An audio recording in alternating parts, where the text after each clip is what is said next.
When I was a kid, the thing that scared me the most was when my dad started beating on my mom, or when my uncles come in and start beating on my dad.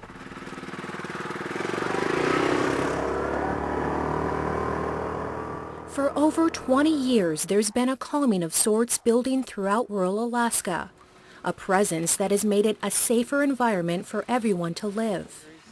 It's an elite group of individuals who work throughout rural Alaska, providing public safety.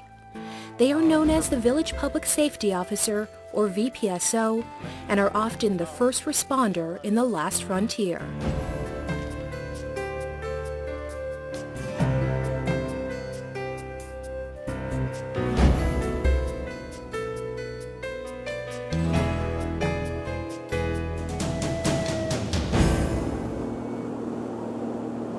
It's an idea that can be traced back to territorial days, but it wasn't until the early 80s that the state of Alaska staffed its first 52 positions. The program, when it was started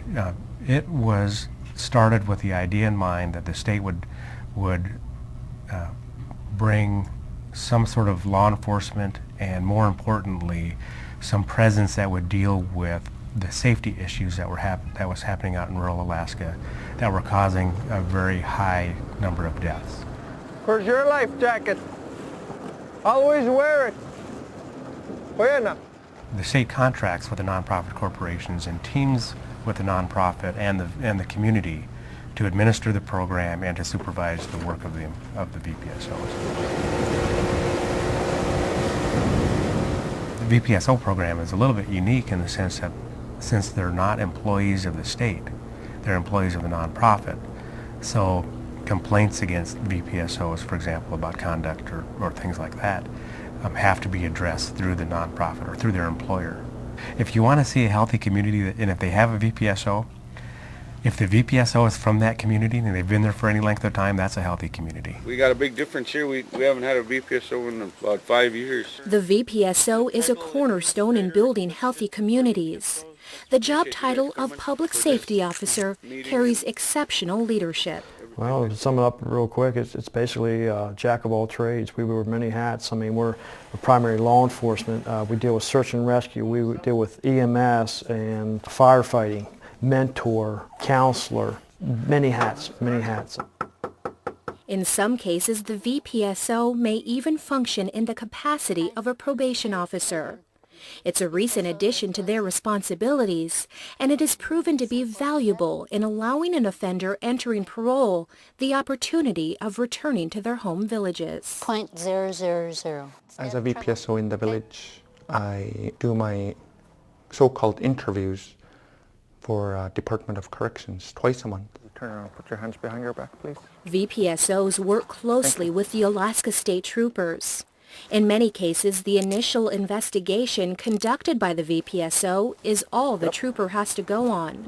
In complex situations, including felony cases, the VPSO must take control until the trooper can get to the site. Remote locations and bad weather can sometimes result in delays of several days. Did it cause you any problems? No. Every officer has an oversight trooper who is supposed to basically daily contact with the VPSO to see what's going on and what needs to be done. They come out and do village visits with the VPSOs, sometimes overnight. So they're there to help the VPSO out in every regard of the performance of his duties. Hey Max, how you doing? It's a relationship that develops into a strong bond. Often, it's the only relief a VPSO will have from what sometimes seems like a 24-hour-a-day, 7-days-a-week career. Best part of the job is helping the community make a better place for people to live in, a safer place for people to live in. I don't care about the money. It's just the community. You get that feeling where you made a difference in someone's life. This is one of the council members, Robert Nick. He's very supportive of my of the VPSO program, and during meetings he's always striving for to make my job easier and also the whole police department's job easier. We have had a VPSO for quite a number of years, and it's been a big help for us. And then they're the ones that receive more advanced training than our local VPOs and tribal police officers. And then they work closely with the Alaska State Troopers, so they are linked to the state public safety departments also. The best part about being a VPSO is helping people. You know, the people that I grew up with or people I've known most of my life.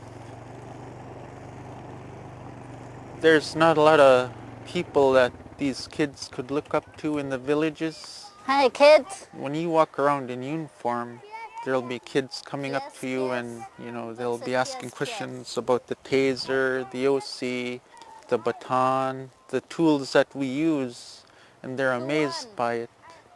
And, you know, I've had kids come up to me and say, you know, I'm going to be a VPSO when I grow up, and, you know, that just makes you feel good. VPSOs in the community make a difference. Hi, boys. How are you doing today?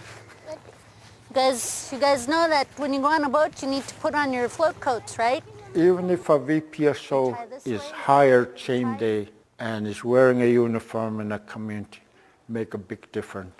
People see that uniform and hey, we have a law in the community, you know, and it spreads real fast. Hey, Joe over there become a VPSO, so, oh, okay. Hey, the uniform make a big difference. It may not be a gun, you know, but it's you in the community. To many, working within their own village is a benefit for both the VPSO and the community. Your advantages are from being in the village, you know everyone. You know what to expect from a person. You know if they're violent.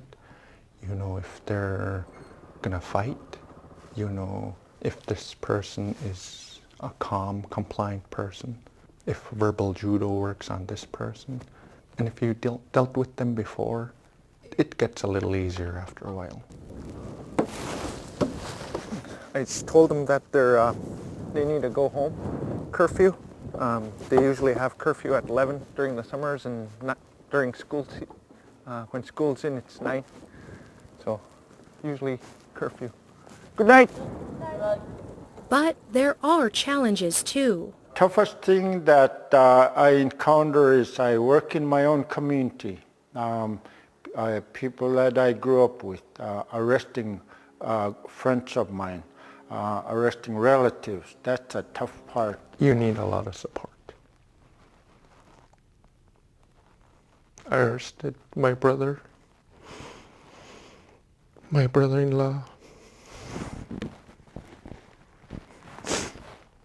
And sometimes you just get disowned by people that you love the most. I wonder how come that thing was stripped out. Some days you want to come home, you don't want to deal with anything because of the stuff you deal with at work, but the kids need your attention and the wife does. It's a juggling act most of the time to separate your work life from your personal life. Put all that stuff back on the bolt so we don't lose it. I guess it takes a lot of concentration is about the only word I can come up with. And a lot of commitment to your family, because if you bring your job home with you, it does nothing but create havoc in the home life. Support him every day and let him know that you're there for him. Sometimes it's hard to make friends when you're married to a man with a badge. Make it enjoyable. If you make it miserable, it's going to be miserable, and you're not going to last very long out there. But you enjoy your work helping out people in your region or your community, you're going to love it.